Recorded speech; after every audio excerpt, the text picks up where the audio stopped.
Hi, today we're going to cover my favorite data structure in all of Python. That's not true, but it's one of my favorites. It's the tuple. Tuple is just a regular old little bit list of things, except the word list means something else. So we're not going to use the word list. We're going to use the word tuple because they're different. But they are conceptually for humans in languages speaking out loud. There's one word, which is list. In programming and the way things are implemented, there are many different ways that things work. Tuple is a word we steal from mathematics as a finite sequence of an ordered list of numbers, and in Python that will be a finite sequence of an ordered list of, or an ordered list of things. So it's some sequence of things. In this case, I have made a tuple called directions, which is a collection of 4 strings: the string north, the string south, the string east, and the string west. And that conceptually are my 4 cardinal directions, and I was able to save all 4 of these things in a single variable, and that is thanks to the tuple. So to make a tuple, all we do is set it like we would to any variable. We just assign the tuple to a variable. All we need is a comma. There we go. I've made a tuple of 0, 1, 2, and 3.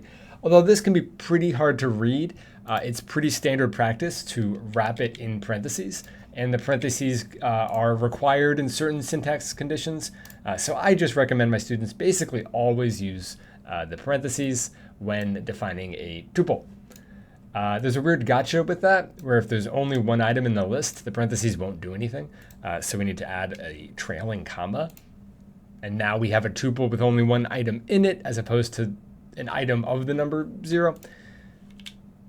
Anyway, if you know you only have one item in your tuple, you probably aren't using a tuple.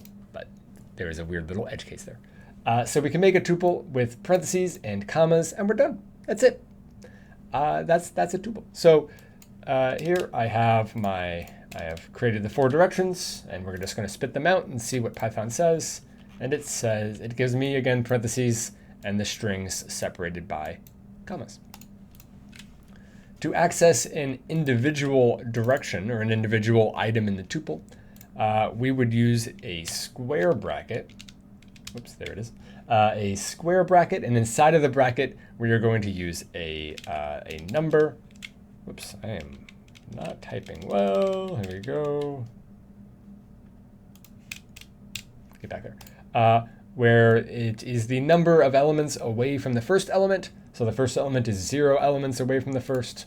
The second element is 1 element away from the start, 2 elements away from the start, and 3 elements away from the start. So these are positions 0, 1, 2, and 3. So if I put directions 2 in here, I would expect it to say east, not south.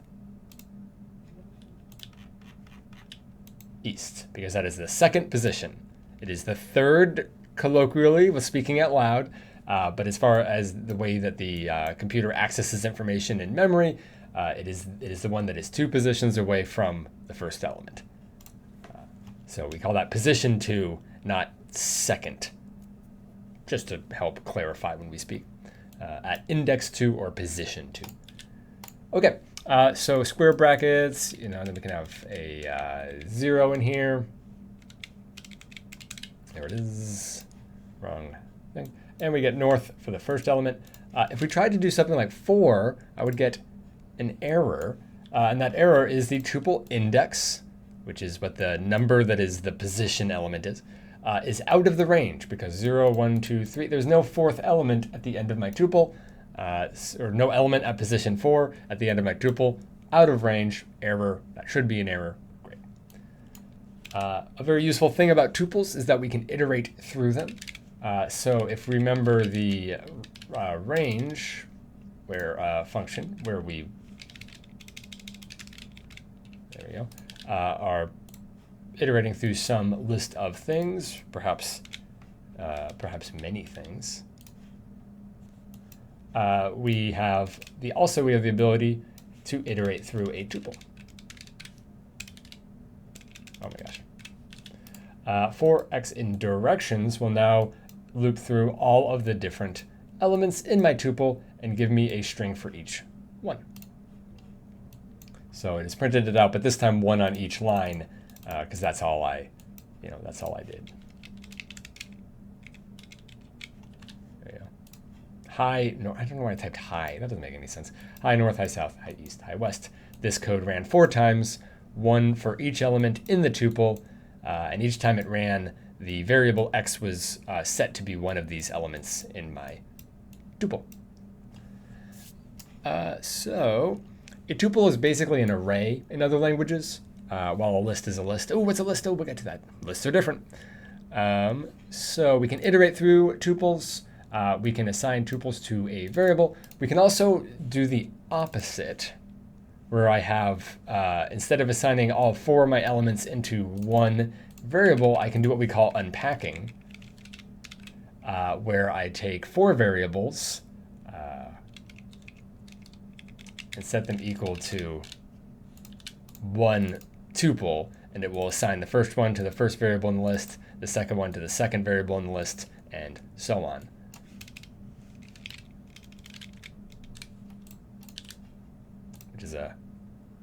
Which is a fun trick to unpack them. I find unpacking sort of difficult to read, and I often include a comment explaining what I'm doing, but it saves you from having to do something like where you're sort of going through each of your items and grabbing them all one after the other. Look at this copy and pasting. Oh, we hate to see it. And that would do the same thing as I had earlier. Let's hit undo until that goes back. It would do the same thing as that, which is convenient. Little trick there. All right. The last gotcha about tuples is that we can't really modify them. You can't modify them basically at all. So if we tried to modify the second variable and change that to least, and then run, I would get an error. Tuple object does not support item assignment. So we cannot put a new value in our tuple. If we wanted to do something like that, we would need to either make a new tuple with the same elements as the old one, but one element that's different, or we would need to use a list instead. And your default for sort of an ordered set of elements is usually list, but tuples are really great for constant information and for the tricks where we can unpack them. So Python tends to use tuples quite a bit. And you will definitely see them in code that you read and encounter online. So you can't assign, you can't really change them, and that's the main difference between a tuple and a list. Spoiler alert, that's what a list is a tuple that you can change and add and remove. Let's go over to processing and see some tuples in action. So here I have a very basic sketch where every single frame in the draw call, I draw an ellipse at a random x and y coordinate. And my x and y coordinates are related, right? There's one piece of information, which is the position, and that position has sort of these two properties, one x, one y, these two different numbers that I use. So that means I've had to, in my code, sort of use the two variables and just kind of keep them together and just know that they're referring to the same thing all the time. And it would be great if I could structure these two variables into one variable. And a tuple is one of the many ways to do that. So here I have a function where x is set to a random x, y is set to a random y, and then I am using these values. But now I have these two functions that do kind of the same thing, and whenever I would edit one, I'm probably also editing the other, and that's just annoying, and it's likely to cause bugs and be annoying. So we're going to use a tuple instead, where instead of having one function to do both things, we're going to write a new function called getRandomPoint, and this is going to return a tuple. Indent, please. Oh, it doesn't want to indent because I didn't hit the colon. Return a random tuple. So again, we just need to take two values and put it in parentheses, separated by commas. For the first value, I will use the same thing I had here, a random number between 0 and the width of my processing sketch. And for the second value, I will use the same thing. So now I have a tuple that is getting returned. And up here, instead of setting this to x and y, I can make a new variable like p for point, call it get random point. And the first element will be p at position 0, square brackets. Second position will be p at position 1. Where are you? There you are. Get over here. My keyboard doesn't have any buttons on it. I did nothing. Yay! It's back to where we were before. But now instead of having two functions, delete those, I have one function, and my data is contained in a single place. But it's still kind of hard to read. This square bracket 0, square bracket 1 isn't, I don't love it. So we could use unpacking to give these back to being variables that are separate variables and back to having a name or be legible as for what they are. And this I like. I like code that's easy to read and I don't have to think about. So a single function to return two values. And then from those two values, I am unpacking them back out into two separate variables instead of the p and position 0, p position 1. I'm just separate variables of x and y. This code is doing the same thing as if I had instead, whoops, don't copy that. Copy, don't paste. Instead, if I had written p equals get random point, x equals p of 0. Oh, there I go again. Y equals p of 1. Why can I? The second the camera starts recording, I can't type. And we can comment this line out so that it actually just proves my point that it's doing the exact same thing. But instead of typing these 3 lines, we're using that unpacking trick to do it in 1.